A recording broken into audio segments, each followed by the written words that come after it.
Bueno, vamos a estudiar la palabra del Señor. Bienvenidos esta mañana. Qué bueno verlos acá.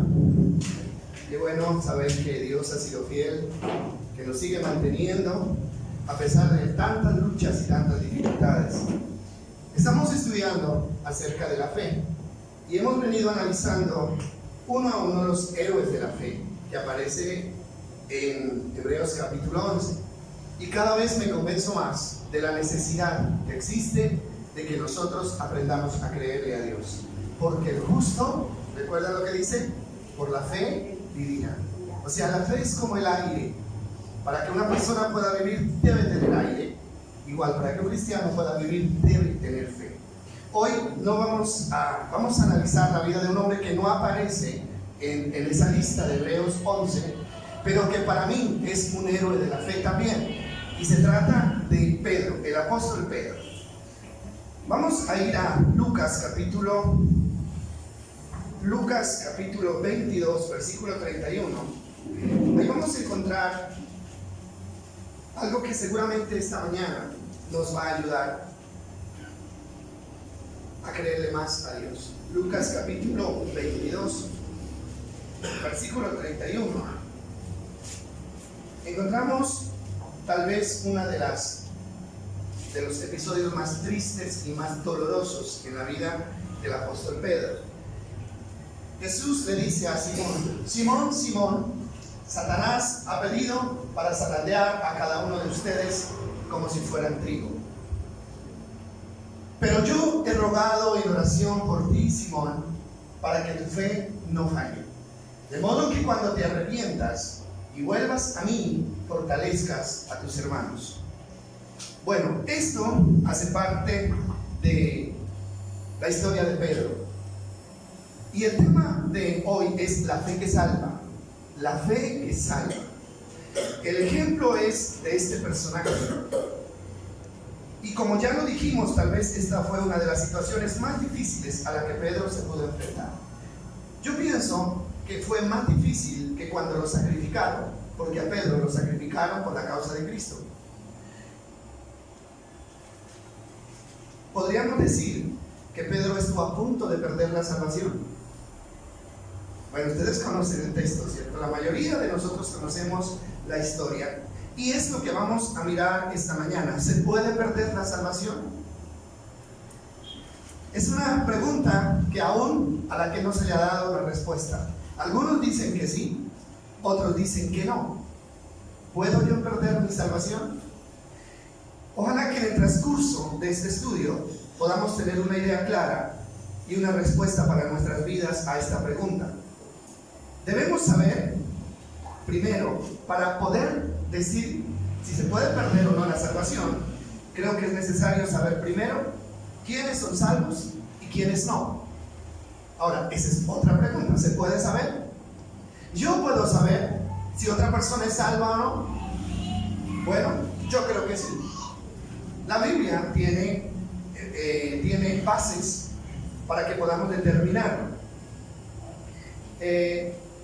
Ahora, el juicio de quién es salvo y quién no es salvo, o sea, no lo puede hacer otro ser humano.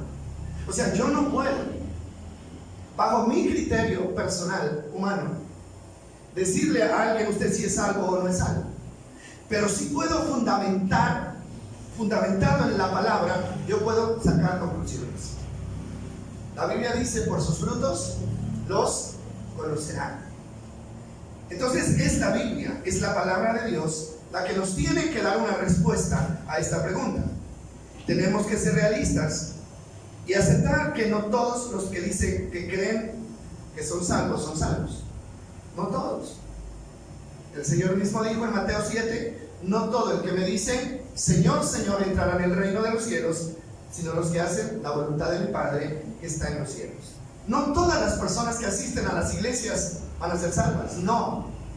Otros tenemos que tener muy clara esta realidad. Ahora vamos a mirar esta realidad de los que son salvos y de los que no son salvos a la luz de la vida de dos personajes que son Judas Iscariote y Pedro. Ambos son personajes bíblicos y yo creo que todos sabemos de quién estamos hablando, ¿verdad? Judas Iscariote y Pedro. Mire, Ambos pertenecieron al grupo de los 12. Jesús selecciona a 12 para que sean sus discípulos, y tanto Pedro como Judas hicieron parte de ese grupo selecto. Ambos, Judas y Pedro, traicionaron a Jesús. Los dos lo traicionaron. Judas lo vendió y Pedro lo negó con juramento. Al final, el uno se salvó y el otro se perdió. Eso es lo que nos dice la parábola. Ahora vamos a ver a quién representa Judas. Judas representa a aquellas personas que creen que son salvos, pero que realmente no lo son. Judas representa a ese grupo de personas que se identifican con la causa de Jesús, se identifican con el cristianismo, que ese grupo de personas al que el cristianismo les parece bonito, son aquellos que se unen a un grupo y hasta asumen responsabilidades, porque Judas era tesorero de Jesús, o de ese grupo. Judas era tesorero. Pedro no tenía ningún cargo representativo allí, pero Judas era tesorero. Miren, no es extraño entonces que dentro de las iglesias que dicen ser cristianas hayan personas liderando, pastoreando, hayan profetas, hayan sacerdotes, hayan pastores, hayan líderes, hayan ministros de alabanza que no son cristianos verdaderos. ¿Es raro? No. Pero nosotros tenemos esa idea errada de que si una persona tiene un título, si una persona tiene un cargo, si a una persona lo colocaron al frente de un ministerio, es porque es cristiano y es espiritual. Judas tenía el único cargo, ¿no?, oficial dentro del grupo de los 12, lo tuvo ¿quién? Judas. ¿Pero era cristiano? No era cristiano. Realmente no era cristiano. Y eso es peligroso, porque dice la Biblia que Judas, siendo tesorero, robaba, sustraía de la bolsa. O sea, se cogía el dinero que con aportes le daban a Jesús. O sea, miren lo peligroso que es tener entre el pueblo de Dios a una persona que tiene una máscara, que representa, o que aparenta más bien, pero que no es. Al fin, que termina haciéndole daño ¿a quién? A la iglesia, y termina haciéndose daño a él mismo. Esa es la realidad. Mire, este hombre estuvo allí, pero en su corazón nunca hubo realmente un deseo de creer y seguir a Cristo. Nunca lo hizo. Judas nunca quiso en su corazón seguir a Cristo. Él nunca creyó en Él y tampoco creyó en su palabra. Mire, cuando se involucra el corazón, que viene a ser todo nuestro ser, nada ni nadie puede hacernos desistir. Nada, absolutamente nada. Cuando se ha hecho la decisión con el corazón. Pero cuando la fe es superficial, que solo involucra la palabra o las emociones, no habrá estabilidad ni seguridad. Esta persona terminará apartándose tarde o temprano.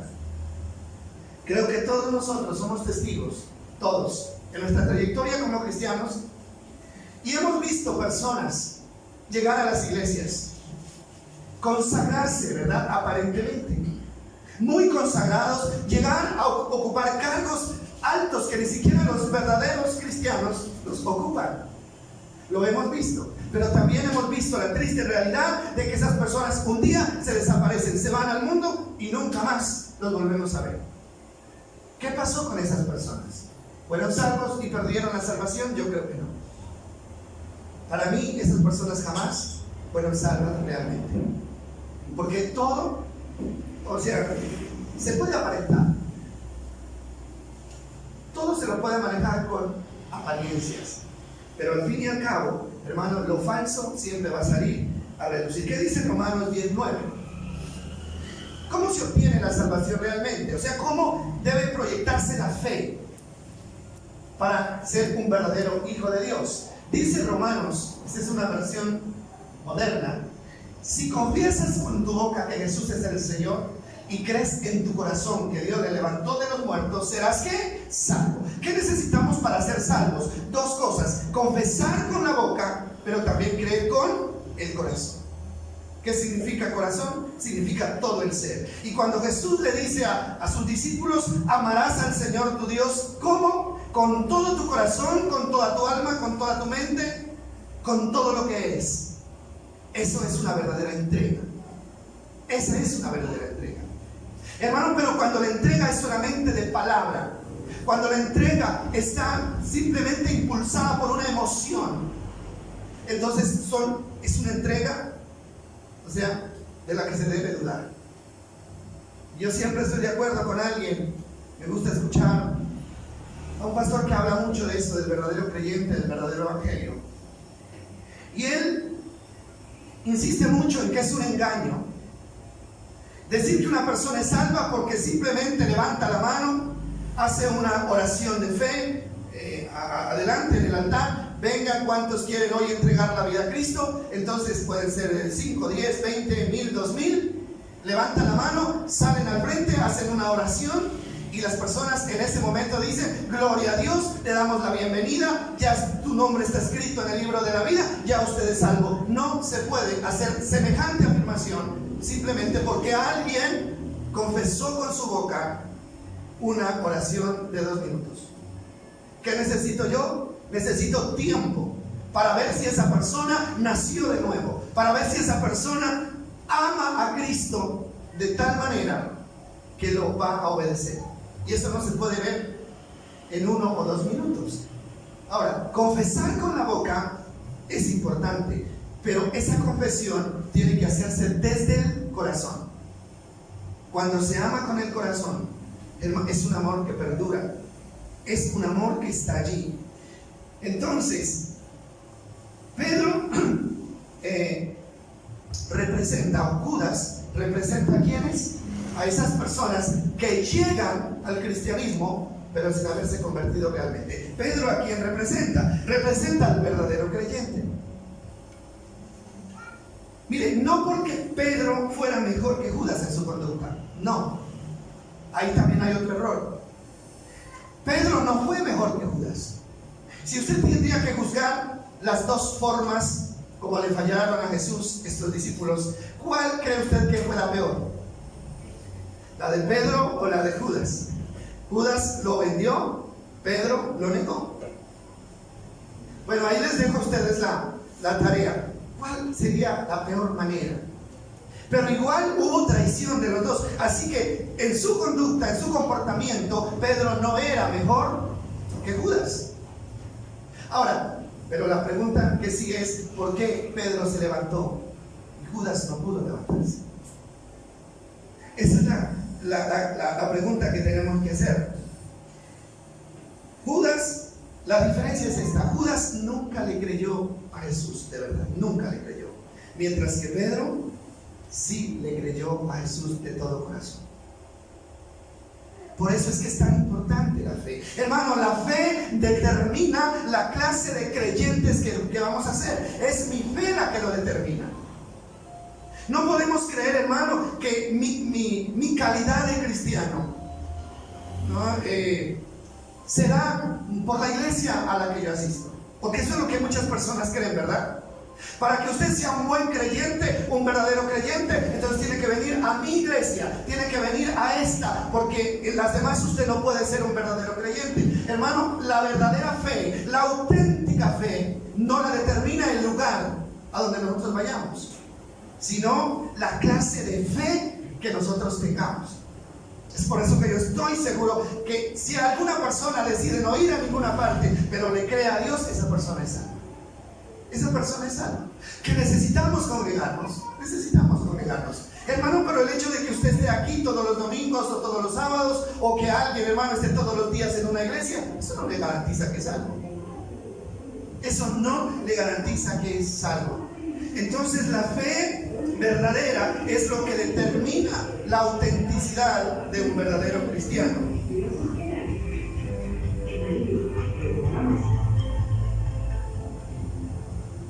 Esto demuestra que un creyente verdadero, o sea, lo que acabamos de decir, ¿no? Que Pedro no era mejor que Judas, muestra que un creyente verdadero no es el que nunca falla. No.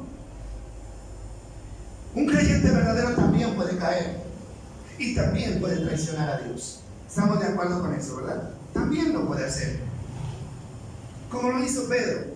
Hermano, puede caer, pero se levanta. Y nunca, oiga bien, nunca se apartará definitivamente de Dios.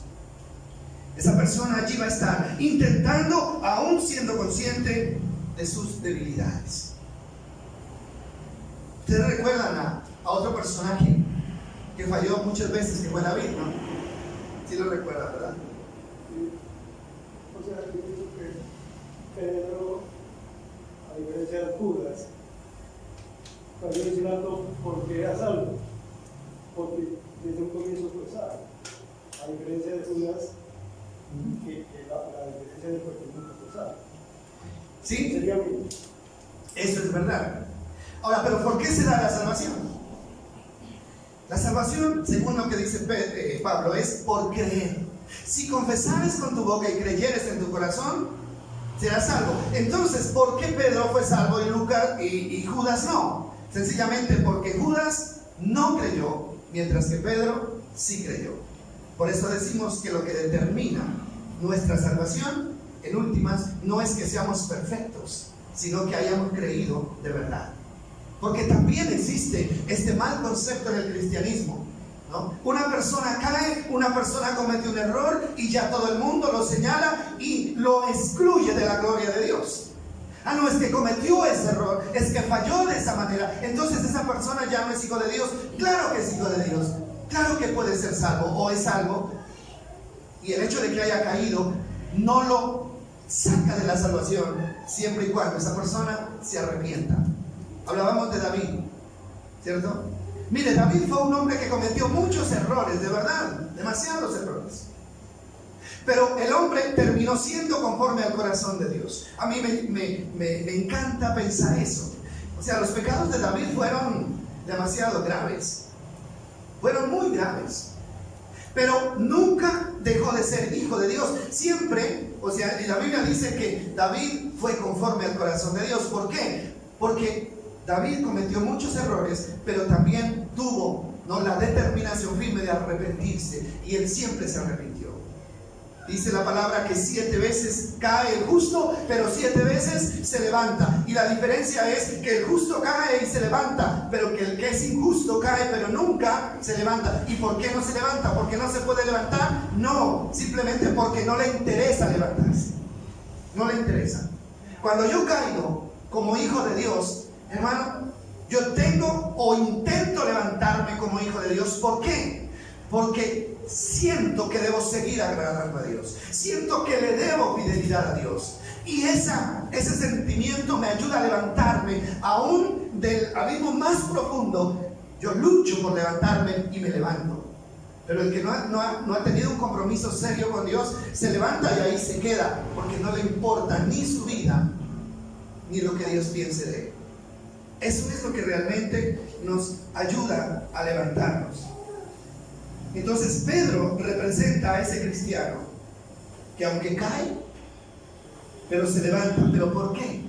¿Porque oró 3 días, 20 días, 40 días, ayunó? No, simplemente ¿por qué? Porque creyó.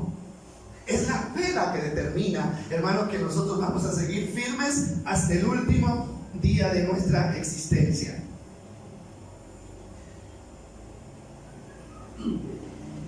¿Por qué Pedro pudo hacer esto? Ya lo dijimos. Porque había creído de verdad. Porque la fe es como la base que no nos deja hundirnos definitivamente. La fe es la que nos sostiene. ¿La fe en quién? Pues la fe en Cristo. La fe es el soporte. La fe es la ayuda que necesitamos para levantarnos. Una persona que no se levanta no es porque nadie la quiso ayudar, no es porque Dios la abandonó, es simplemente porque dejó de creer. Y el día que usted deje de creer, ese día deja de actuar. Yo creo que es la verdad, ¿no? Yo siempre le digo, ¿por qué no levantamos nosotros todos los días, cada uno de nosotros, a luchar en la vida? ¿Por qué nos levantamos?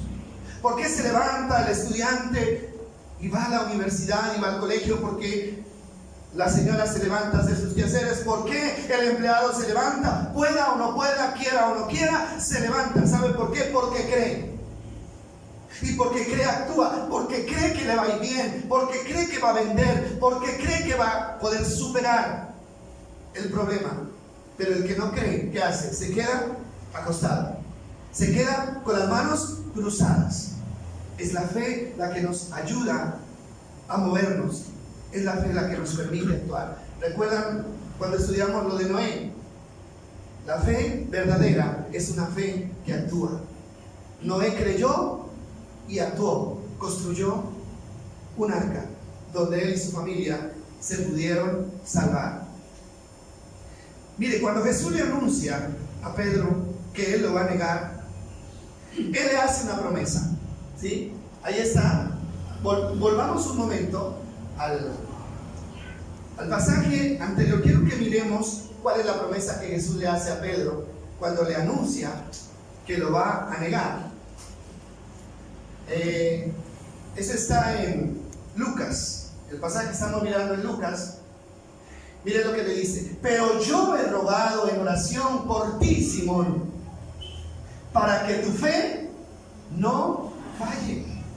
¿Sí? A mí me llena tanto esto, me da tanta emoción poder entender esto. Yo oraré para que tu fe no falte. Pero es necesario entender una cosa. Jesús no le dice voy a orar para que tu fe se aumente. No le dice voy a orar para que tengas fe. Él le dice voy a orar para que tu fe no falte. Eso significa que Pedro ya tenía fe. Eso significa que Pedro ya había creído en Cristo. ¿Por qué no oró por Judas? Hubiera podido orar por Judas también. Era de los 12, era de su equipo, pero nunca oró por Judas. ¿Sabe por qué no oró por Judas? Porque no había para qué. Oró por Pedro, ¿por qué? Claro, oró por Pedro porque Jesús sabía que él creía y que podía orar por él y que podía de él esperar que se levantara a pesar del error que iba a cometer. Pero por Judas no oró. ¿Por qué? Porque en Judas no había nada. En Judas no había nada sobre lo cual fundamentarse, no había esperanza para él. ¿Por qué? Porque en su corazón nunca hubo verdadera fe en Cristo. Y cuando no hay fe verdadera en Cristo, no hay esperanza para nadie. Ni Dios mismo puede ayudarnos cuando en nuestro corazón no existe la verdadera fe. ¿Usted cree eso? Yo lo creo. Hay muchas personas, hermano, que le claman y le claman y le claman a Dios y jamás reciben nada de Dios. Muchos terminan diciendo Dios se olvidó de mí, Dios no me ama. Pero eso no es verdad, hermano. Dios necesita algo para poder actuar en favor de nosotros, y es que nuestra fe. Y nos llamamos creyentes. Hermano, ¿por qué nos llamamos creyentes? Porque se supone que le creemos a Dios, ¿verdad?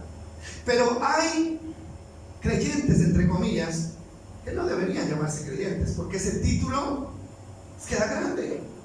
Si fuera creyente, la vida sería diferente.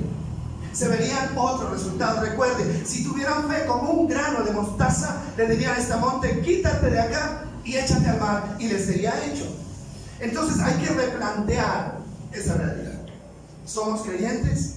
¿Por qué? Hermano, porque realmente Dios es importante para nosotros, porque sus promesas pueden ser reales. Ahora, cuando no hay fe, no hay nada.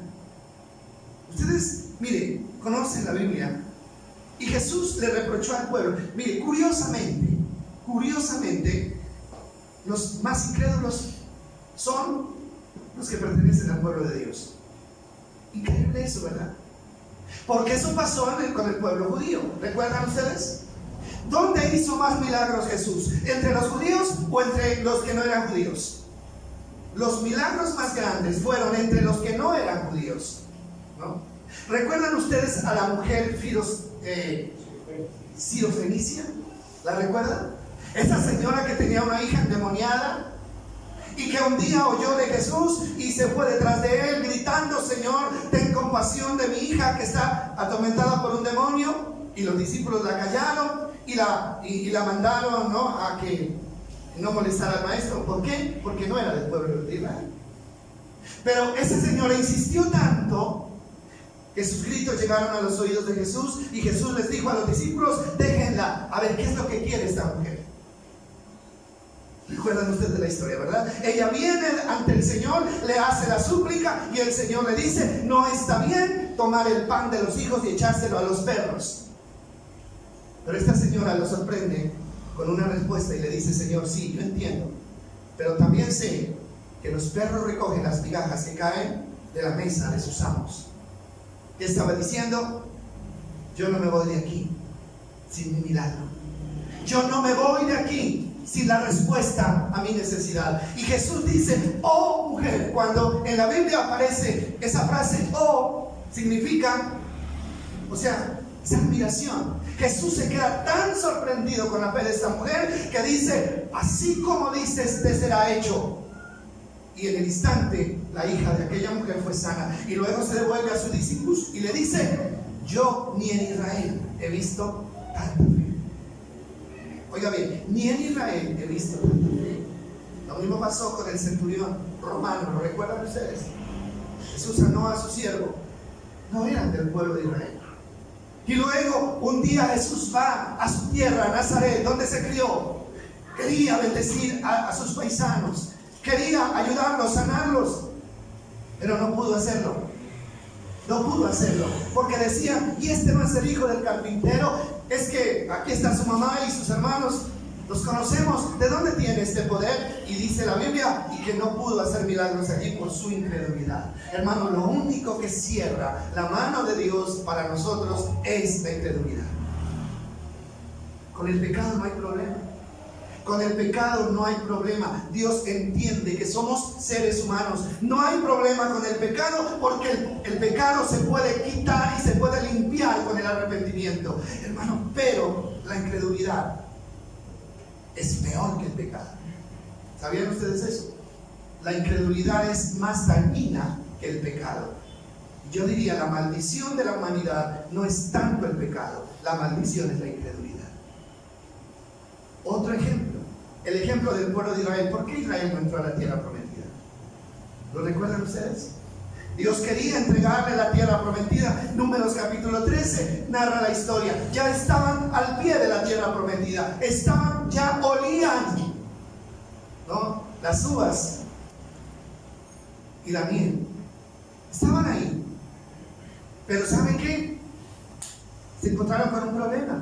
Las ciudades eran amuralladas y los habitantes eran gigantes, y frente a esa situación se espantaron y empezaron a murmurar y a decir: no, devolvámonos porque esto es demasiado para nosotros. Empezaron a llorar, y Dios lo vio y se enojó y les dijo: ninguno de ustedes entrará a la tierra prometida, porque ya me han provocado 10 veces, porque viendo lo que yo soy capaz de hacer, no me creen.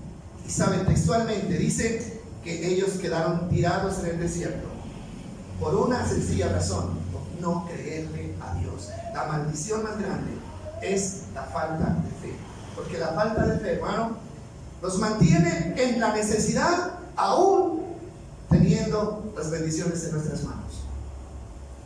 Todo lo que necesitamos está en las manos de Dios, pero el Señor dice: al que cree, todo le es posible. Todo le es posible. Entonces, la pregunta está clara, ¿verdad? Jesús no pudo orar por Judas, no porque no lo quería, no porque sabía que fuera ladrón, sino porque no había fe. Y cuando no hay fe, entonces nada, ni Dios mismo puede hacer algo cuando no hay fe, ni Dios mismo, porque Dios necesita la fe para que podamos nosotros actuar. ¿Cuándo obtuvo Pedro esa fe? ¿En qué momento obtuvo esa fe Pedro? Pues en el momento en que se encontró con Jesús. Eso está en Lucas capítulo 5. Miremoslo un momentito, por favor. Me llama la atención porque fue un encuentro que le cambió la vida a Pedro totalmente. Lucas capítulo 5. Ahí está la pesca milagrosa. ¿Recuerdan ustedes? Esto es de la pesca milagrosa. Dice: cuando Simón Pedro se dio cuenta de lo que había sucedido, o sea, ¿qué era lo que había sucedido? Que ellos habían luchado toda la noche para conseguir peces, pero nunca consiguieron nada.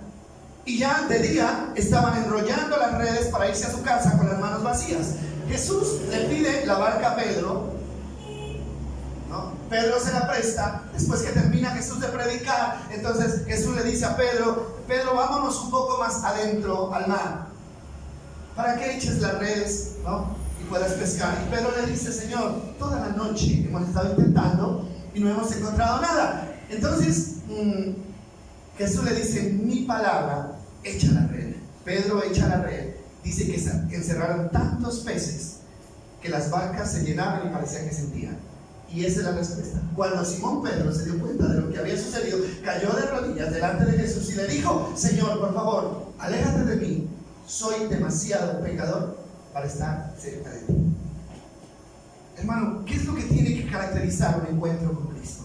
Es el hecho de que su presencia me haga consciente de que soy un pecador. Y cuando yo soy consciente de que soy un pecador, inmediatamente voy a Cristo para que Él limpie mis pecados. El otro texto es interesante y dice: pues estaba muy asombrado por la cantidad de peces que habían sacado, al igual que los otros que estaban con él. El siguiente texto dice: sus compañeros Santiago, Juan y los hijos de Zebedeo también estaban asombrados. Jesús le respondió a Simón: no tengas miedo, de ahora en adelante, dice, pescarás personas. Y finaliza el texto con el otro versículo. Dice: y en cuanto llegaron a la tierra firme, ¿qué hizo Pedro? Dejando todo, lo siguieron. Dejando absolutamente todo, lo siguieron. ¿Quién es capaz de dejar todo para seguir a Jesús? El que le cree. Solamente el que le cree. Hermano, el que no le cree siempre va a tener reservas. No, yo sí voy a seguir a Jesús, pero yo no puedo dejar eso, porque es que si de pronto Dios me falla, entonces tengo mis recursos. Eso no es fe. Recuerda lo de Abraham, ¿no? Ya estudiamos lo de Abraham. Dios le dice a Abraham: vete de tu tierra y de tu parentela a la tierra que yo te mostraré. Abraham lo deja todo y se va convencido, ¿no?, en que Dios cumplirá su palabra. Cuando nosotros nos aferramos a las cosas simplemente, hermano, como previsión, no, es que hay que ser precavido. Una cosa es ser precavido, otra cosa es ser incrédulo. Muchas veces confundimos la precaución con incredulidad, ¿sí? Cuando Dios nos dice: deje algo y sígame, hay promesa, y esa promesa es de alguien que no falla.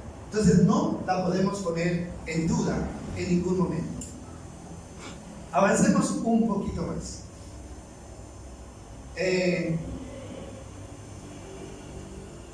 Al comienzo las dos historias eran parecidas, ¿cierto?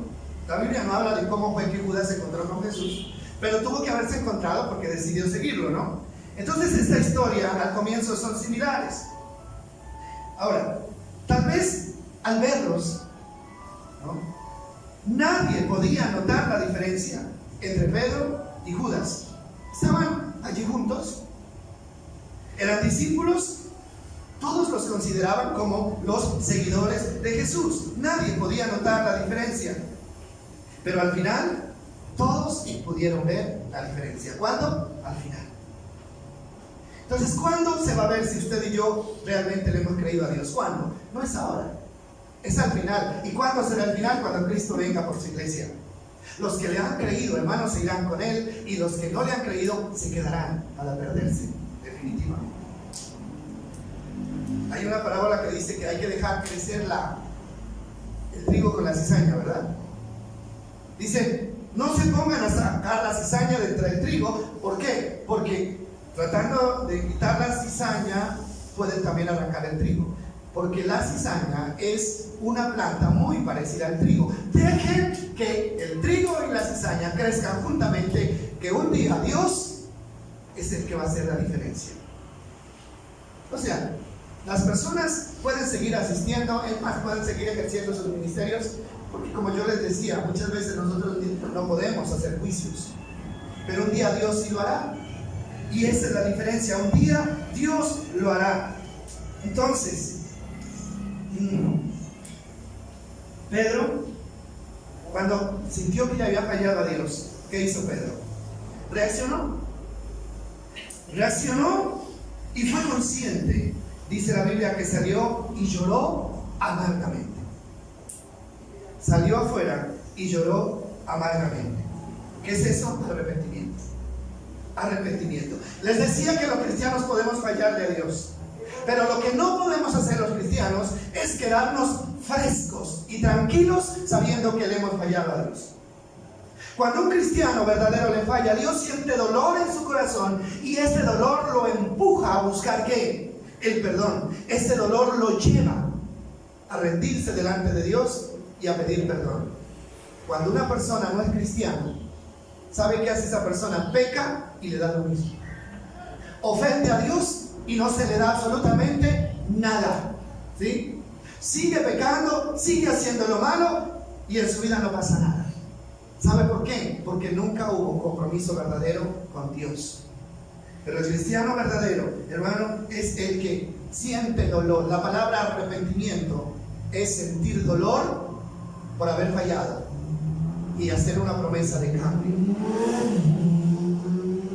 El libro de los Hebreos también dice: el que peca voluntariamente después de haber conocido la verdad ya no tiene más oportunidad de arrepentimiento, le espera el hervor de fuego que ha de devorar a los adversarios. Hermano, pero ¿quién es aquel que peca y nunca se arrepiente? Hermano, aquel que no ama verdaderamente a Dios. Porque el que no ama, ese amor lo lleva al verdadero arrepentimiento. Salió y lloró. Él había creído de corazón. Cuando se siente dolor, se busca el perdón y lo buscamos que apartarnos de él. Ahora vamos a mirar el final de Judas. Mateo capítulo 27, versículo 3. Es triste. A mí siempre me da tristeza leer esta historia. Me da tristeza. Hermano, ¿por qué? Y la historia de Pedro le da alegría, ¿verdad? El final de esa historia nos da alegría, nos da ánimo para seguir. Dice Mateo capítulo 27, versículo 3. Cuando Judas, quien lo había traicionado, se dio cuenta de que había condenado a muerte a Jesús, se llenó de remordimiento. Óigame bien la palabra. Él no se llenó de arrepentimiento, sino de remordimiento. Dice, se llenó de remordimiento, así que devolvió las 30 piezas de plata a los principales sacerdotes y a los ancianos. Dice, y les dijo: he pecado, porque traicioné a un hombre inocente. Pero mire la respuesta de ellos. ¿Qué nos importa?, le contestaron. Ese es tu problema. Y el otro texto muestra el final de Judas. El otro texto dice: entonces Judas tiró las monedas de plata en el templo, salió y se ahorcó. Qué finales tan distintos, ¿verdad? Aunque la condición era la misma, aunque la traición fue la misma, pero el final fue diferente. ¿Qué hace la diferencia, hermano, entre un final trágico y un final feliz? La diferencia la hace la verdadera fe, el que le ha creído verdaderamente a Dios. Judas también se arrepintió, supuestamente, pero ¿por qué no le sirvió? Él dice que fue a donde los sacerdotes que le habían dado las 30 monedas de plata, fue y les dijo: yo entregué a un hombre inocente, quiero que me reciban estas monedas. Ellos no se las quisieron recibir. El otro pasaje, el pasaje paralelo, dice que no se las quisieron recibir porque dijeron: esas monedas están manchadas de sangre, ¿sí? No se las quisieron recibir porque Judas pensaba que si devolvían las monedas, entonces no pasaría nada. No, hermano, hay daños que no se pueden reparar. No se pueden reparar. Tal vez usted le ha hecho a alguien un daño que nunca lo va a poder reparar, o a usted le hicieron un daño que jamás va a poder reparar. Como seres humanos no podemos. A usted nadie le puede reparar un daño que otro le hizo, y el otro tampoco. Nadie le puede reparar un daño que de pronto recibió otro ser humano. El único que puede reparar esos daños, ¿quién es? Dios. Pero Judas se equivocó de fuente de perdón. Él se equivocó porque él no fue a Cristo, sino que fue a quienes, a los hombres, para buscar ¿qué? Restauración y alivio para su culpa. Y nosotros los seres humanos, entre nosotros no podemos aliviar ninguna culpa. Dios es el que puede aliviar nuestra culpa, y a Él es el que tenemos que ir. Por eso se equivocan las personas que van donde otro ser humano a pedir perdón por sus pecados, porque así es. Hay personas que si toman la atribución de perdonar: yo te absuelvo, yo te perdono, y van y le confiesan el pecado a los hombres. Hermano, los hombres no han sido los ofendidos. Cuando yo ofendo a alguien, hermano, ¿ofendo a quién? A Dios. Un líder religioso, hermano, que no ha sido ofendido, que no ha sentido el dolor de la ofensa, puede perdonar. Pero él fue donde los sacerdotes. Perdóneme, entregué a un hombre inocente y prueba de que estoy arrepentido es que aquí vine a devolver las monedas. Hermano, pero a Jesús ya lo habían crucificado, ya no había nada que hacer. ¿Y cuál fue la respuesta de estos? Mire lo que le dice: a nosotros qué nos importa lo que estés sintiendo, a nosotros qué nos importa que tengas culpa, a nosotros qué nos importa que te duela, no nos importa, nosotros ya logramos nuestro objetivo, allá tú, ese es tu problema. ¿Y qué pasó? La culpa fue tan grande que lo empujó a la muerte, al suicidio. ¿Esto qué significa? Que no hubo perdón. No hubo perdón. Que el verdadero perdón lo recibimos de la mano de Dios, siempre de la mano de Dios. ¿Recuerdan ustedes lo que dice Isaías, capítulo 6? A mí me gusta mucho lo que dice Isaías, capítulo 6. No sé, tal vez no lo tenemos ahí. El versículo, ahí habla de la visión que tuvo Isaías de Dios, ¿no? Dice que Isaías vio a Dios y lo vio sentado en un trono alto y sublime, y sus faldas llenaban el templo, y a su alrededor habían querubines y serafines que volaban y decían: Santo, Santo, Santo es el Señor de los ejércitos. Entonces dice el versículo 5, después de que Isaías, a ver, miremos el versículo 5 ahí. Entonces dije, cuando él ve la santidad de Dios, dice: entonces dije, todo se ha acabado para mí, estoy condenado porque soy un hombre pecador. Tengo labios impuros y vivo en medio de un pueblo de labios impuros. Sin embargo, he visto al Rey de los ejércitos celestiales. Y el otro texto dice: entonces uno de los serafines voló hacia mí con un carbón encendido que había tomado del altar con unas tenazas, y comentó con mis labios y dijo: ¿ves? Este carbón te ha tocado los labios, ahora tu culpa es quitada y tus pecados son perdonados. Hermano, ¿quién puede perdonar los pecados y quitar la culpa? Solamente lo puede hacer ¿quién? Dios. De pronto los seres humanos podemos perdonar, hermano, pero la culpa puede seguir ahí. Pero Dios puede hacer las dos cosas, y Él nos da paz. Y después de una caída, después de un fracaso, hermano, necesitamos ir a Dios, porque Él puede perdonar nuestros pecados y puede quitarnos la culpa y volvernos instrumentos de bendición en sus manos, como lo hizo con Pedro. Pero a Judas, hermano, ese arrepentimiento no le sirvió ni para recibir perdón, ni para que su culpa le fuera quitada. ¿Por qué? Porque la culpa lo deprimió de tal manera que lo llevó al suicidio. Esto creo que nos enseña a nosotros una lección que tenemos que creer. Ahora, no le sirvió, nada de eso le sirvió, porque fue ante los hombres y no ante Dios. ¿Por qué no fue ante Dios? Porque nunca le creyó. No fue ante Dios porque Dios para él no existía. Por eso nunca le creyó, por eso nunca fue a Dios. Para que usted vaya a Dios a pedir perdón, usted tiene que creer que Dios es perdonado. Hermano, hay creyentes viviendo en la amargura, ¿sabían ustedes? Yo conozco el caso de alguien que cometió un pecado y empieza a condenarse de tal manera que pierde la paz total en su vida. Y a pesar de que le aconsejamos, a pesar de que le hicimos ver que Dios es un Dios de amor y de perdón, nunca lo aceptó. Y ya lleva 5 intentos de suicidio. 5. ¿No? Dios lo ha guardado. 5 intentos. ¿Y cuál es la respuesta? No es que Dios no me perdona. Dios no me perdona. Es que lo que hice fue tan grave que Dios no me perdona. Y si aquel hombre no acepta el perdón de Dios, termina ¿qué? Dándose la vida. Termina quitándose la vida. ¿Pero por qué? ¿Porque cometió un pecado? No. ¿Porque Dios no le perdona? No. Simplemente porque no cree que Dios le puede perdonar. Miren lo dañina que puede ser la incredulidad, aún para nosotros, los que decimos que amamos a nuestro Dios. No es lo mismo arrepentimiento que remordimiento. ¿El remordimiento qué es? Un sentimiento de culpa, ¿no? Es un sentimiento de culpa que puede irse con el tiempo, pero que puede quedarse ahí y llevarnos a la muerte.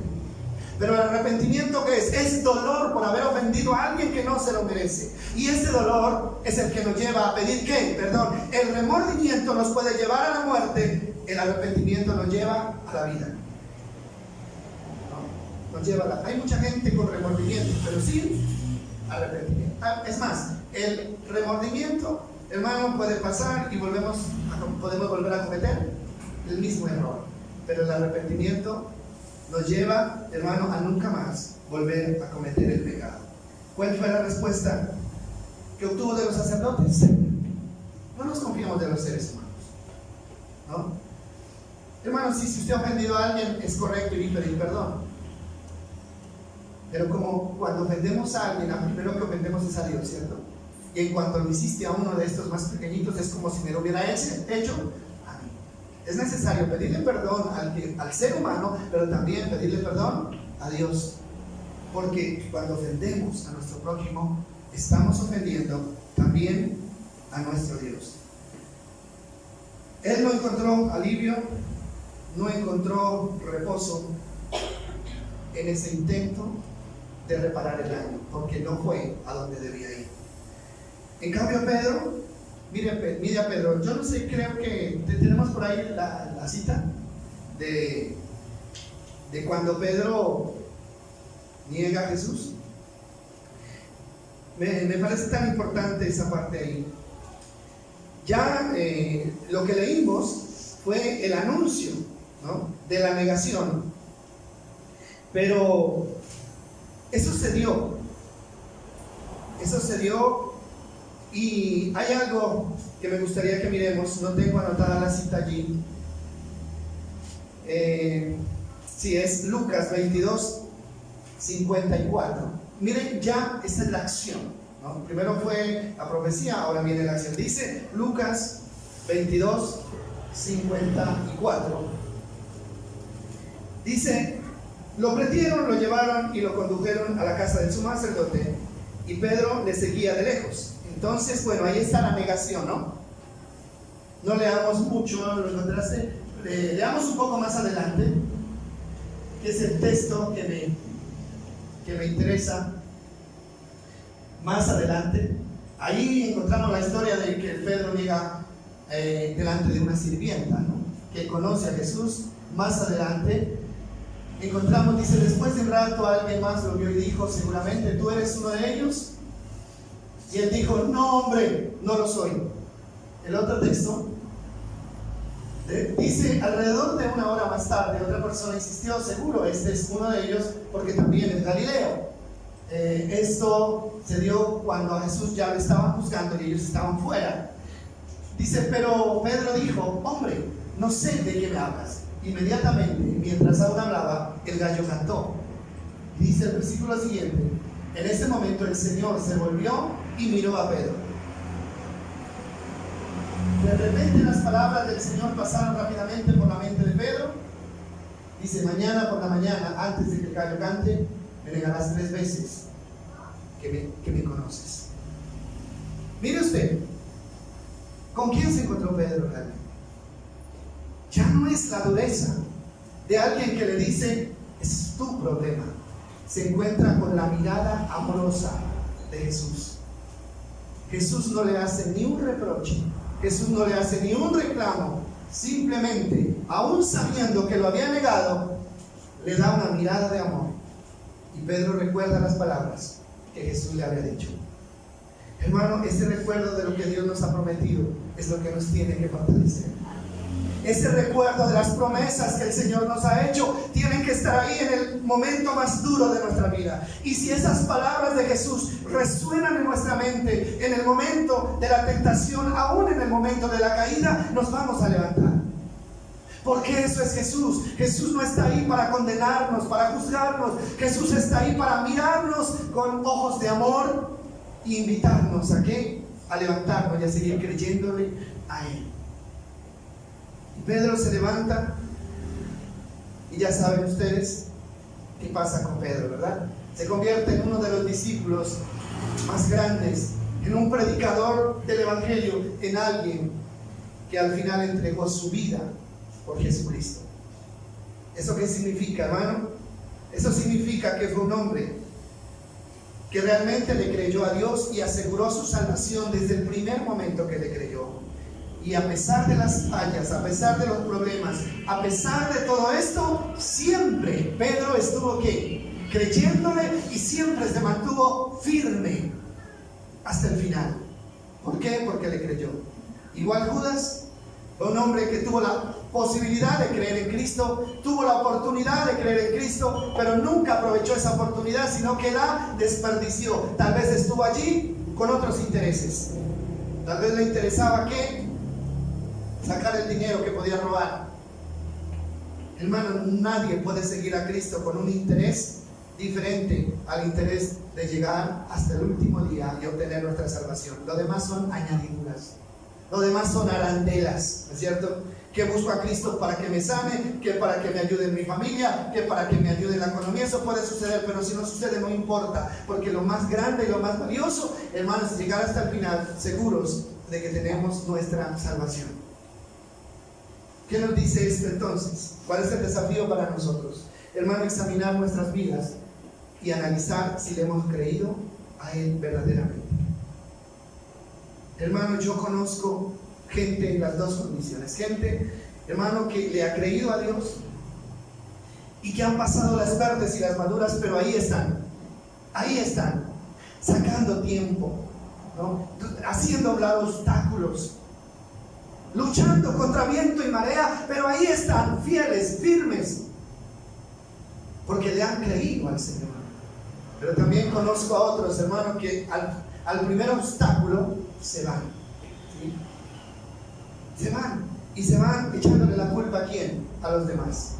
Culpan al papá, a la mamá, el esposo culpa. Es que mi esposa no me apoyó, entonces por eso me aparté. Es que mi esposo no me apoyó, por eso me aparté. Es que el pastor cometió un error, es que el líder esto, hermano, y se fueron. Mentira. Se fueron porque nunca le creyeron a Cristo, porque nunca hubo un compromiso verdadero con Cristo. El que le crea a Él, hermano, permanece, y permanece hasta el final. ¿Qué dice el Señor? El que persevere, como dice, hasta el fin, este será ¿qué? Salvo. Y alguien decía, no perseveramos para ser salvos, perseveramos porque somos salvos. Hermano, yo no persevero para obtener mi salvación, porque el que espera perseverar para obtener la salvación es porque no está seguro de tenerla. Yo persevero porque soy ¿qué? Salvo. Entonces los que verdaderamente son salvos nunca se apartarán del Señor. Nunca lo harán. Hermano, así los quieran sacar a rastras, pero nunca se apartarán. ¿Por qué? Porque han sido sellados. Y ese sello que el Señor ha puesto en el corazón es imborrable. Ese sello del Espíritu Santo es imborrable. Así que lo mejor que podemos hacer es, en los momentos difíciles, en los momentos de debilidad, hermano, ir a Él en busca del perdón y la restauración. Y vuelto, le dijo Jesús a Pedro, vuelto, o sea, cuando ya te hayas recuperado, entonces ayudarás a tus hermanos. ¿Por qué? Porque el verdadero creyente, hermano, no solamente piensa en él mismo, sino que también piensa en los demás, en restaurar, en bendecir también a otros a través de esa fe. Que Dios nos bendiga, mis amados, esta mañana. A creerle más a Dios, a creerle más, porque sin fe es imposible agradar a Dios.